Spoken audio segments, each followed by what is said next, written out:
August 24th, 394 CE. A priest stands inside the Temple of Philae in southern Egypt and raises his chisel to the stone wall. He carves a prayer to the goddess Isis. Careful strokes, one symbol at a time, the same way priests had done for 3,500 years. He finishes. He walks away. And that is the last hieroglyphic inscription ever carved in history. After that day, no one alive could read what had been written. The language was gone. The priests were gone.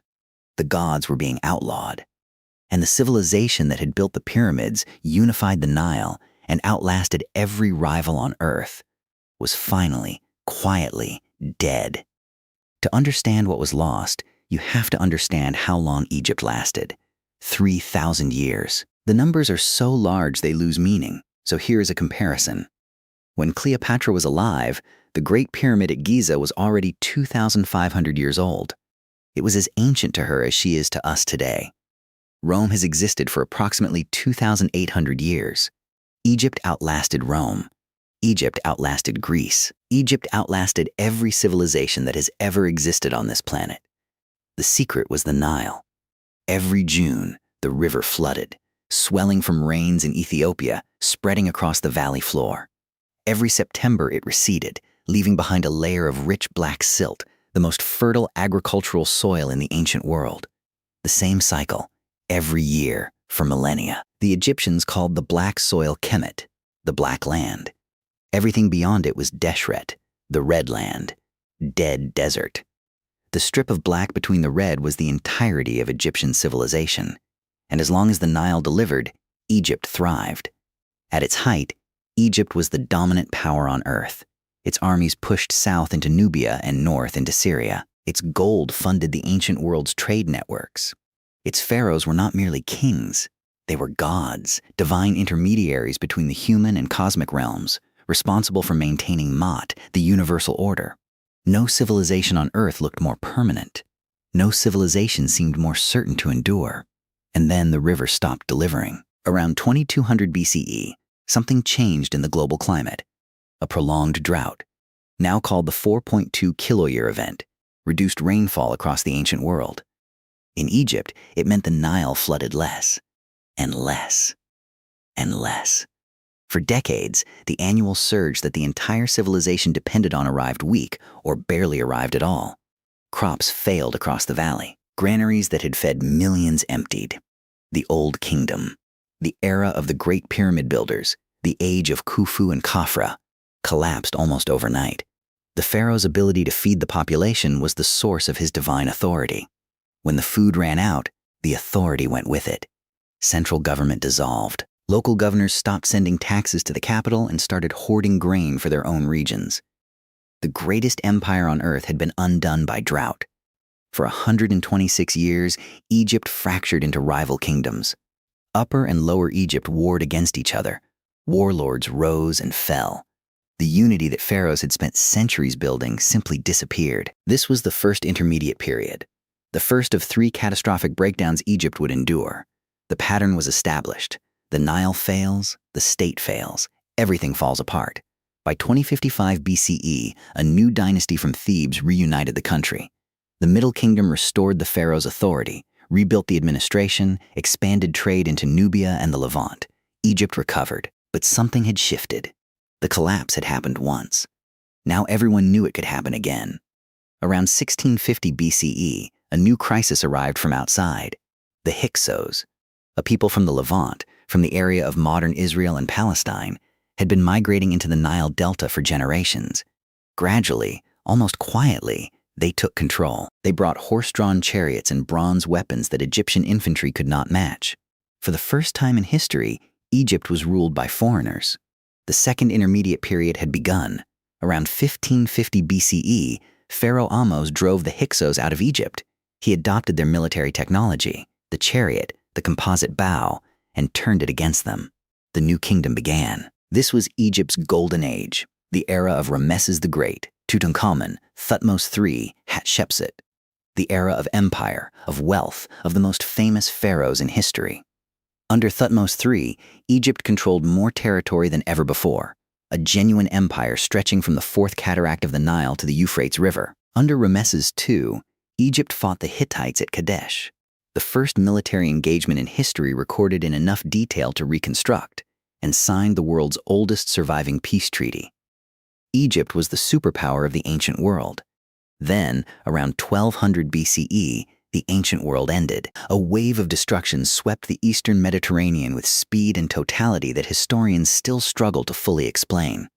The Hittite Empire, Egypt's greatest rival and partner, was obliterated almost overnight. Mycenaean Greece collapsed. The great trading city of Ugarit burned and was never rebuilt. Cyprus was devastated. Dozens of cities across the Levant simply disappeared. The culprit, a mass movement of peoples historians call the Sea Peoples, likely driven by their own climate crisis and crop failures. Ramesses III repelled the Sea Peoples in two massive engagements, one on land, one at sea. Egypt survived when every other great power of the age collapsed. The engravings at Medinet Habu show the battles in extraordinary detail, the chaos of the naval engagement, the bodies of the defeated floating in the water. Egypt had saved itself, but the wars cost enormously in treasure and manpower. After Ramesses III, no pharaoh would project power the way the new kingdom had. While the pharaohs fought external enemies, a rival power was growing inside Egypt's own walls. The priests of Amun at Karnak had received centuries of royal donations: land, gold, labor, grain. By the end of the 20th dynasty, the high priest of Amun owned a third of Egypt's agricultural land and commanded his own army. He effectively ruled Upper Egypt while the pharaoh governed Lower Egypt. The institution that existed to serve the divine king had become its equal. Around 1069 BCE, the new kingdom ended and Egypt fragmented for the third time. This intermediate period lasted nearly 400 years and was more complex than the others. Multiple dynasties ruled simultaneously from different cities. The central authority of the pharaoh had been fatally diluted by the priests. Egypt would never again achieve the unity it had known in the new kingdom. In 945 BCE, a Libyan military commander named Shoshunk seized the throne and founded the 22nd dynasty. Egypt was now ruled by Libyans, desert people from the west who had spent generations settling in the Nile Delta. They became fully Egyptian in culture and practice. But the pattern was now unmistakable. Whoever commanded the army could take the throne. In 747 BCE, the Nubian king Pa marched north from his kingdom of Kush and conquered Egypt city by city. The 25th dynasty, the Nubian or Kushite pharaohs, would rule Egypt for nearly a century.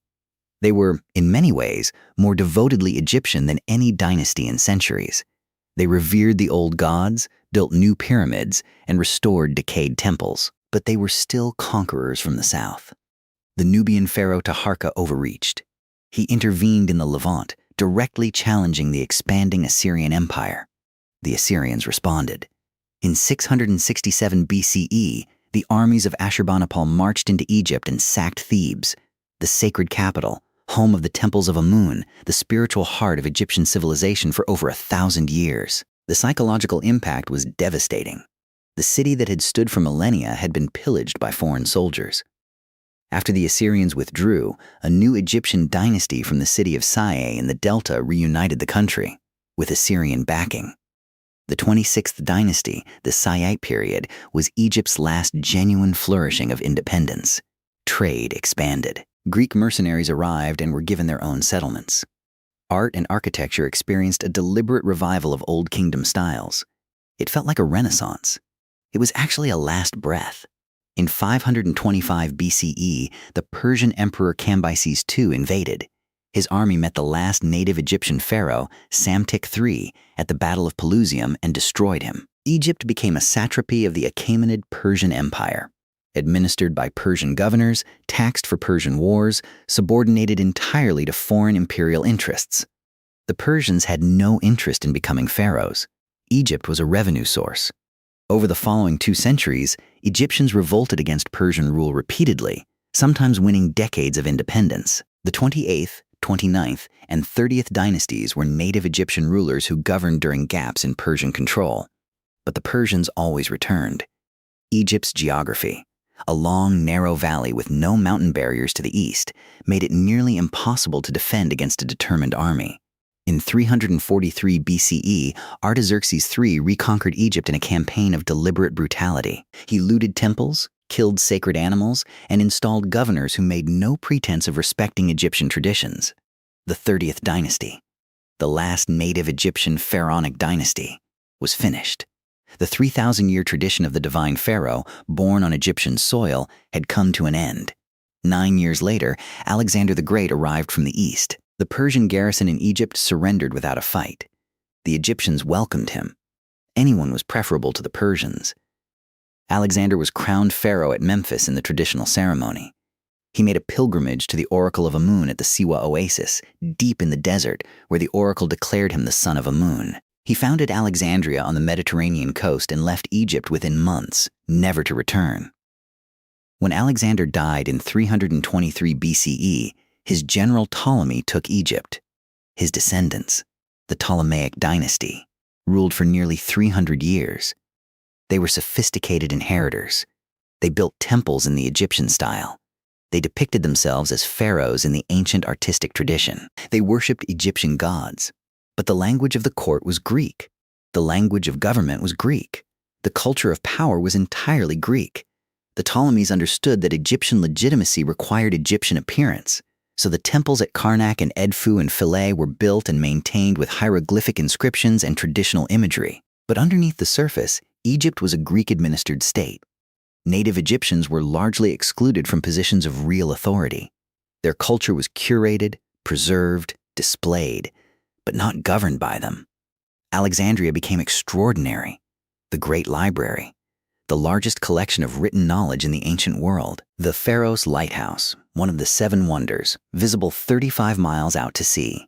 The Mauseon, the ancestor of every museum on Earth. Scholars from across the Mediterranean came to think and argue and write. But Alexandria was a Greek city that happened to sit on Egyptian soil. The natives of the Nile Valley were spectators to its glory. Cleopatra VA was the first ruler of the Ptolemaic Dynasty in nearly 300 years to learn the Egyptian language. She spoke 9 languages total. She understood something her ancestors had not bothered to grasp, that to truly rule Egypt, you had to speak to its people in their own tongue. She visited Egyptian temples and was depicted in full pharaonic style. She was the most Egyptian of the Greek pharaohs. She was also the last pharaoh of any kind. When Julius Caesar arrived in Egypt in 48 BCE, he found a country in civil war. Cleopatra had been expelled by her brother and co-ruler. Caesar backed Cleopatra. Their alliance, military and romantic, produced a son and gave Egypt a Roman protector. For a moment, it seemed possible that Egypt might survive as a client kingdom under Roman patronage. After Caesar's assassination, Cleopatra allied with Mark Antony, the Roman general who controlled the Eastern Empire. Together they imagined something audacious, a new Eastern Empire headquartered at Alexandria, combining Rome's military power with Egypt's wealth. They married. They had children. They declared themselves divine rulers in the tradition of Alexander. It was the last realistic attempt to preserve Egyptian independence. On September 2nd, 31 BCE, at the Battle of Actium off the coast of Greece, Octavian's fleet destroyed the combined forces of Antony and Cleopatra. It was not close. Antony fled to Egypt and killed himself. Cleopatra tried to negotiate with Octavian, who offered nothing. On August 12, 30 BCE, Cleopatra died.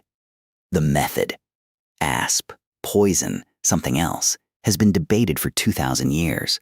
The result was not. Octavian, who would become Augustus Caesar, annexed Egypt as a personal imperial province. He did not become pharaoh. He did not want to be pharaoh. He wanted the grain. Egypt produced enough wheat to feed a significant portion of the Roman Empire, and Augustus controlled it directly, bypassing the Senate. The temples were left standing. The priests were left alive. But the divine office of pharaoh, the institution that had held Egypt together for 3,000 years, simply ceased to exist. For 4 more centuries, the old Egypt persisted in diminished form. Temples continued operating.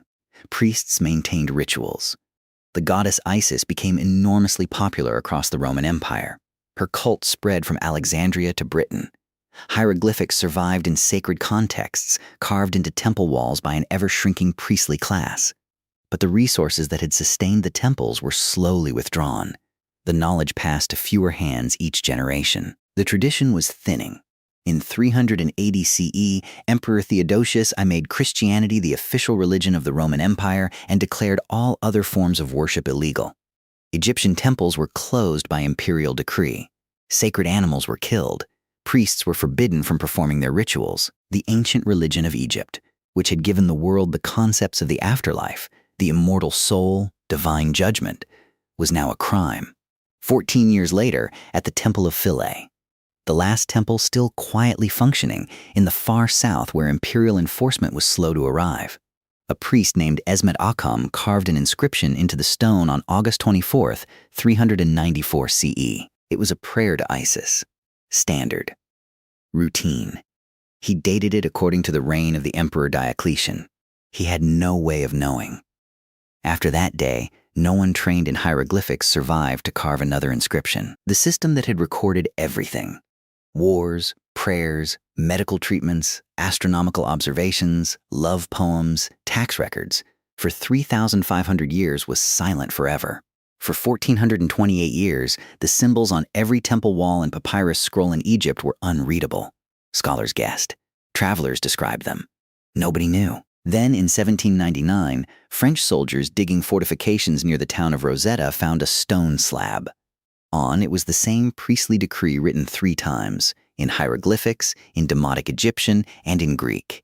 In 1822, a French scholar named Jean-François Champollion used the Greek text as a key and decoded the others. The voice of ancient Egypt, silent for over a millennium, spoke again. Ancient Egypt is gone. But it is not entirely gone. The Coptic Christians of Egypt still pray today in a language directly descended from ancient Egyptian, the last living branch of the oldest recorded tongue in human history. Our modern calendar is the Egyptian solar calendar, passed through Rome to the world. The obelisks that Thutmose III and Ramesses II built stand today in Rome, in Paris, in London, in New York, in Istanbul, carried there by empires that conquered Egypt and could not resist taking pieces of it home. The myths of Osiris, Isis, and Horus shaped religious imagination across the ancient world in ways that still echo. The priest who carved the last hieroglyph into the stone at Philae did not know he was ending something. He thought he was continuing it. And in a way, in the ways that matter, he was right.